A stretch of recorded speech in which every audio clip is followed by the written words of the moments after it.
My name is Todd Latham. I'm the publisher of Renew Canada, the infrastructure magazine, and I had the privilege of being invited here to facilitate the session on infrastructure renewal. Like other panels, we had a very robust conversation about what the priorities should be and what the issues are. And I led off the discussion by talking about how big infrastructure is in Canada. Every year we publish a list of the top 100 projects. And this year, coming up, the top 100 in Canada will be $141 billion of investment. These are all Canadian projects. 36 of them are in Ontario, and Ontario has 5 of the top 20 projects in the country, those being Eglinton Crosstown, the new bridge to Windsor, Detroit, as well as the Ottawa Light Rail. So the theme came out was transportation, and mass transit was a major effort in Ontario and something that we need to really work on, and how to pay for that.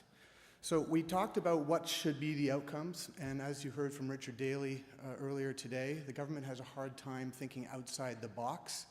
But I think Metrolinx, and Bruce McCaig is here, as a government body, is doing just that, because they have to think outside the box and how to pay for the $50 billion big move program for mass transit in the GTHA. So this is what we recommended. We suggest that the Chamber needs to say publicly that it is time for new revenue tools to finance this infrastructure, because we cannot do it with the current system of downloading and grants and loans from the province. And secondly, business needs to be a constructive participant in that and help engage the community, engage the public to support these new initiatives and new revenue tools.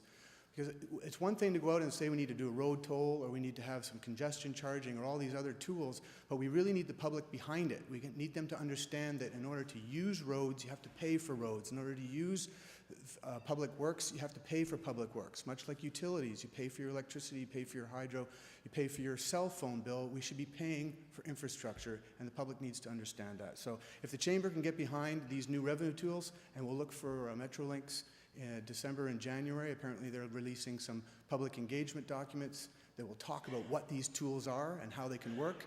Then the Chamber can take that forward and trickle it down to other communities and other needs in Ontario for how we can finance infrastructure. Thank you.